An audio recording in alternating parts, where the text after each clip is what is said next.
Welcome back to the Gentleman's Gazette and our series, Is It Worth It?, where we test if iconic expensive items are worth your money or not. So today we take a closer look at Eton shirts, which are known for their dress shirts, and they retail anywhere between $185 and $295, which is quite steep for an off-the-rack shirt. And of course we want to figure out if it is worth your money or not.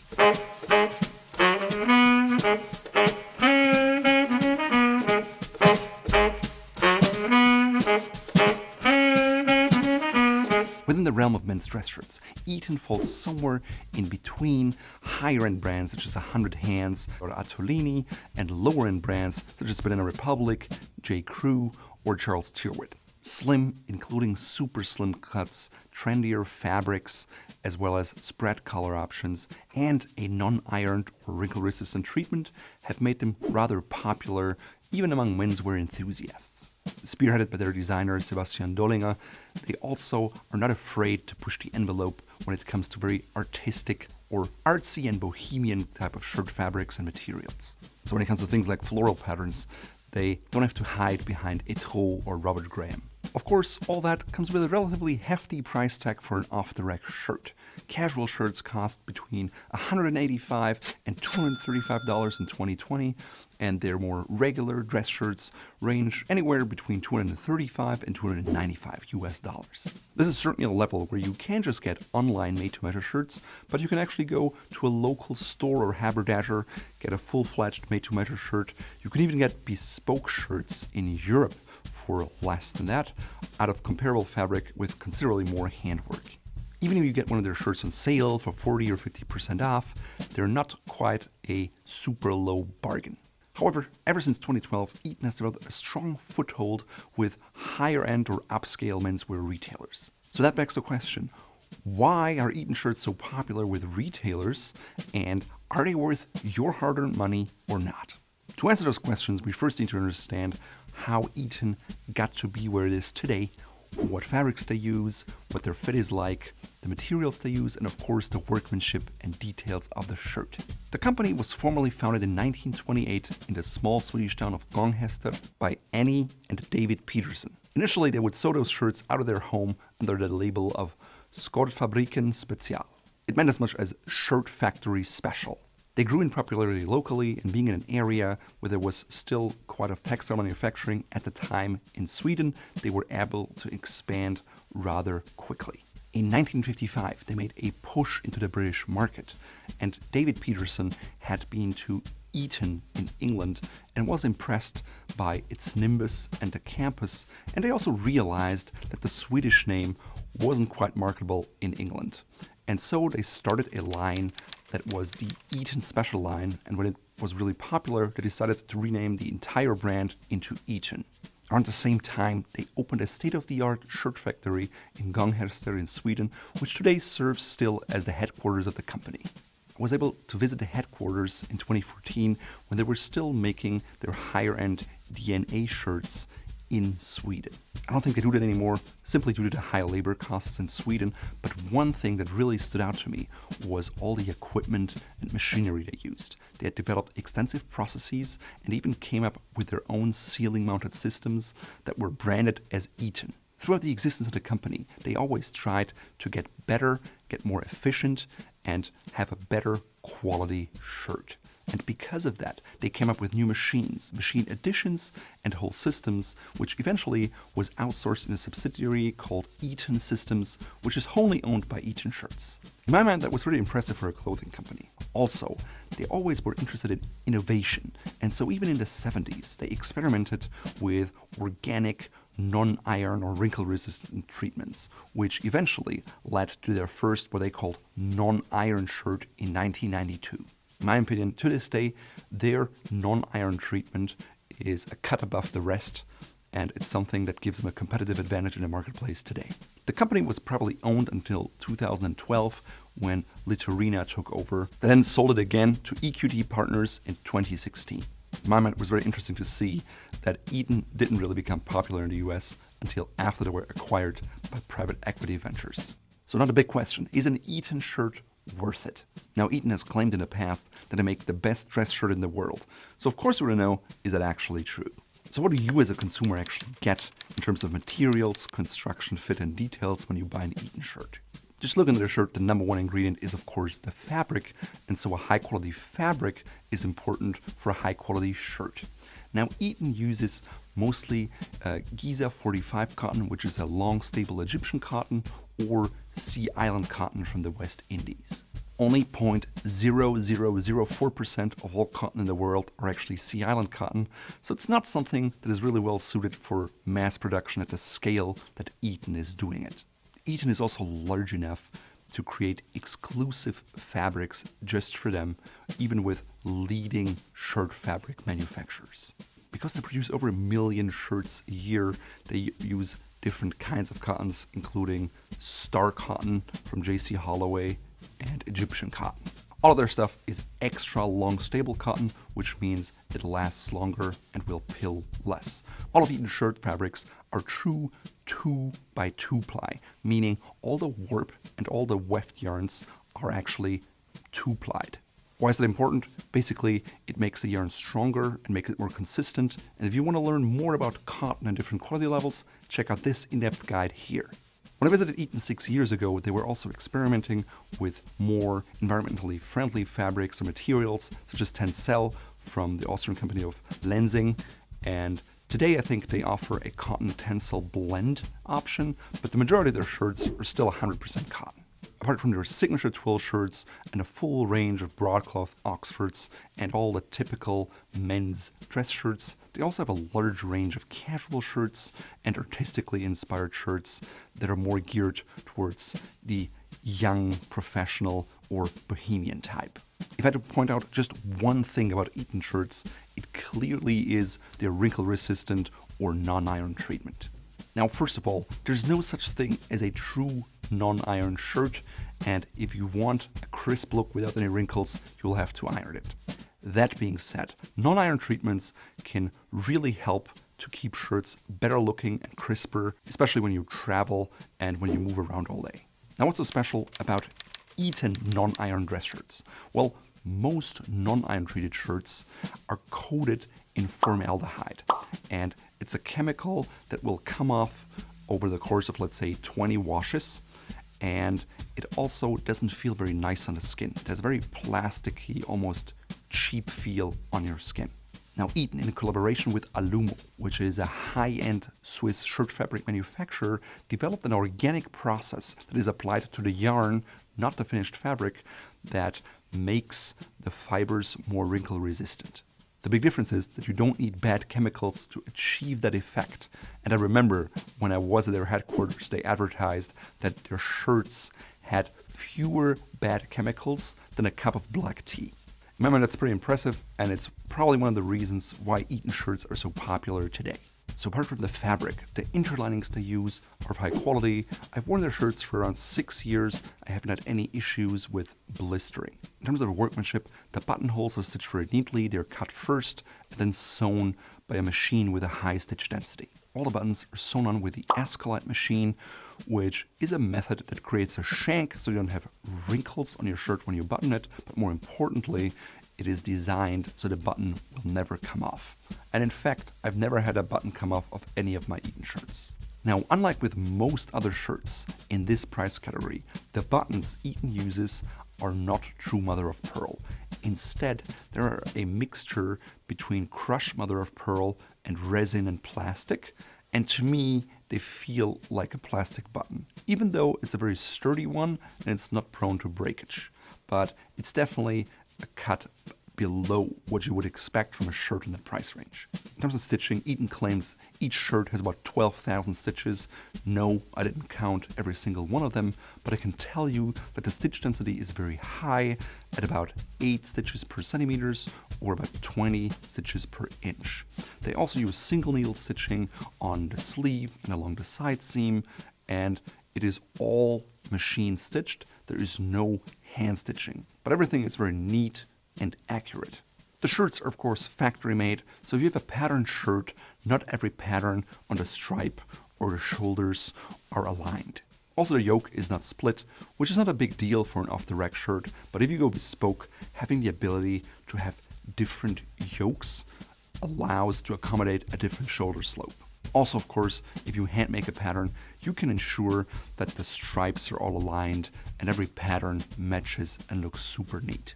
Eton shirts do not have a gusset, but neither do very high-end shirts. To learn more about shirt details such as the gusset, check out this guide here. One quirk that annoys quite a few people is the fact that Eton has only sewn in plastic flexible collar stays.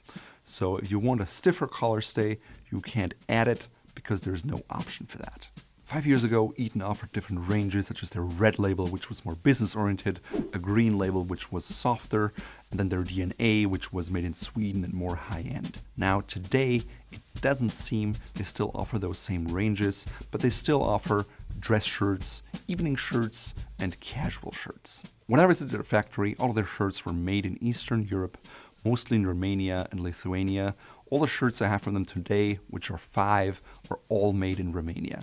And even new shirts, if you look at them, they're mostly made in Romania. They don't own their manufacturing facilities, but have exclusive contracts with them, and they even supply them with logistics and their own machinery and equipment to ensure that the product is consistently good and of a high quality.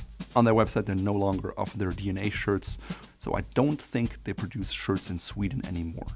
The labor costs are just too expensive. Now, on the flip side, Romania has one of the lower labor costs in all of Europe.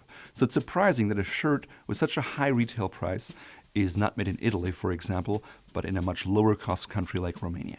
When it comes to fit, Eton offers 4 different options off the rack. That is classic, contemporary, slim, and super slim.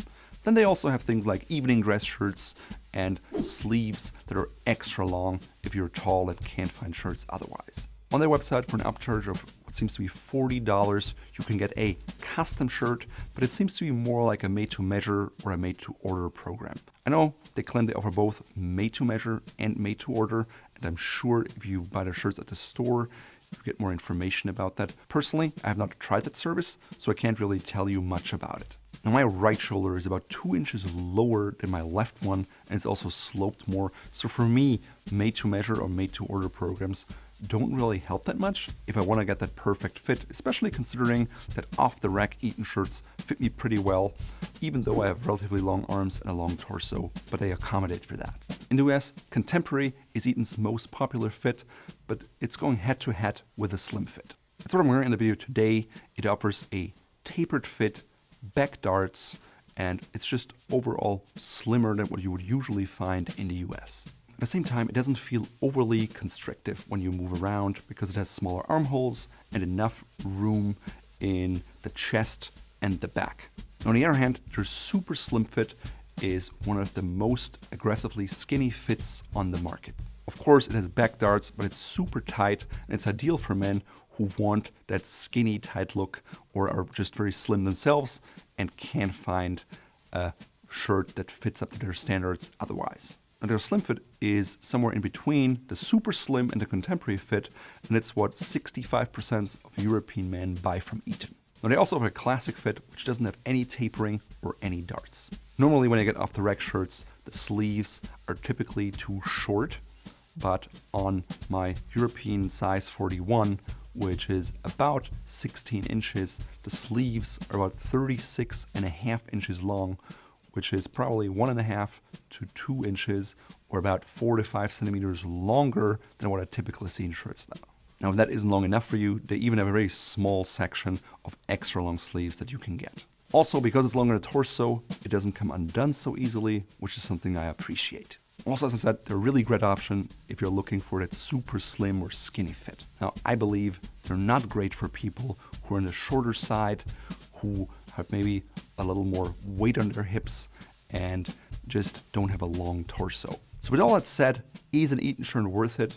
And do you get value for your money? So in a nutshell, you get high quality fabrics, you get lots of color options, you get lots of fit options. The workmanship is neat, the buttons don't come off, and you can have this organic wrinkle resistant treatment. On the flip side, the buttons feel cheap, the collar stays can't be removed. Now this price range, typically you can find some hand contrast stitching in the shoulder area, for example, or like folded waterfall shoulders, which is not something you'll find from Eton. You will definitely have to upgrade to something like Atolini, Finamore, Eton, or whatever. So considering that, why does Eton have such a strong foothold with upscale menswear retail establishments? Well, just like any other business, a wholesaler or a retail store wants to make the most amount of money with the least amount of work. So when in doubt, a retail store wants to sell you a shirt at a higher price because it has a higher margin and means more net profit for them than a comparable shirt that costs less. Also, ideally, they want to tie up as little stock as possible because that requires capital. So they never want to run out of stock and always have a just-in-time delivery of the shirts they can sell to their customers. Of course, they also like to be listened to by the manufacturer, they want to be able to provide their ideas, and they want the customer to be happy with the fit, and they don't want the buttons to come off or customers to be unhappy because returns are work and expensive. Eton seems to have figured out how to put together a nice stock program, how to keep their wholesale clients happy, and it seems to check all those boxes. And that's probably one of the reasons why they have such a strong foothold with upscale menswear retailers. Now, what does it mean for you as a customer? Obviously, you have the chance to try things on in person at a store, to feel the fabric, and to touch it. At the same time, you also pay more money for that luxury. I would guess that if Eton was a direct-to-consumer company, they could probably sell that same quality shirt at around 50% of today's retail price. That being said, that is true for any direct-to-consumer or traditional retail company. At the same time, retailers have really helped Eton to establish a strong brand, to spread the word, and to ultimately sell more shirts. So it's a win for the retailer, it's a win for Eton, and a win for the customer if they actually like the shirt. But because everyone along the way wants to earn money, the retail price is as high as it is. I think if you as a consumer just look at what quality do I get for my money, you really have the option to get a nice made-to-measure shirt, even a bespoke shirt in Europe with exactly the details you want for around the same price of a new Eton off-the-rack shirt. Of course, you'd also have to travel to Italy to get that, unless you're there anyways. Fortunately, most bigger cities have local made-to-measure shirt shops. In the US, finding a true bespoke shirt is a big challenge. And of course, last but not least, you don't get the non-iron treatment that makes Eton special. So in conclusion, what's my verdict? Is it worth it? Well, first of all, I do not think that Eton makes the best dress shirt in the world. There's many other dress shirts, and each and every one has different needs and desires. If you want the ultimate amount of workmanship, they're definitely not the best shirt. If you want the perfect fit, they're definitely not the best shirt. If you want the best non-iron or wrinkle-resistant shirt, I think they are probably the best shirt you can buy in the market. So if an organic wrinkle-resistant treatment is important to you, or maybe you don't want to fuss with MTM and you want to see what you get, feel it and touch it, then I think Eton is a good option and worth your money. Also, if you value unusual, bold shirts with special prints, Eton can fill this niche market. For me personally, I find it valuable to have a few non-iron shirts in my closet because sometimes when I travel and I have to pack my shirts, I want to be sure that I don't have to iron stuff all the time. So yes, for me, they're worth it for non-iron dress shirts 100%. On the flip side, for linen or for casual shirts, I don't like those bold patterns. I like more classic stuff, and I can find comparable fabrics and comparable shirts at a lower price elsewhere. So in those cases, they're not worth it to me. Also, I sometimes like having the options to choose my exact fabric, maybe make a Winchester shirt out of it, and get the exact shape, fit, and style I want, and that is not something I can find from Eton. Let's say you want a Carlo Riva fabric or David and John Anderson. It's not something you'll find with Eton, and you'll have to go made to measure or bespoke. Now, Eton does have sales where you can get shirts at 40 to 50% off, and obviously they become a much better value then. Still, apart from my non-iron shirts, even at 50% off, I would rather go with an online made-to-measure company so I can get exactly what I want with a better fit at a lower price. Also, if you're on a really tight budget, you can find Eton shirts for relatively low prices in good shape on eBay still. And to learn more about how to find high-quality items on a very low budget, check out these video guides here. What's your take on Eton dress shirts? Let us know in the comments below. And if you're now hooked on the Is It Worth It series, we have a bunch of other videos that I'm sure you will like. In today's video, I'm wearing a very casual outfit for me, which consists of an Eton dress shirt, of course, which has a printed kind of modern dotted pattern. It's in their slim fit, so it's quite tapered around the waist, and it has darts, but it still feels rather comfortable. I think it has a nice collar that can be worn open with a beautiful spread. Of course, I would like it if I could put in my own collar stays. It would be a little less flexible, so I would get exactly the look that I was going for. I'm combining it with a navy pair of chinos from Ralph Lauren and a pair of boots, specifically Chelsea boots from Scarosso with a blue insert. My socks are two-tone solids from Fort Belvedere in kind of a grayish steel blue and light blue that pick up the color of the pants but provide a nice contrast with the shoes. My belt is likewise from Fort Belvedere. It's a prototype with an exchangeable belt system, and you can learn more about this system in this video here.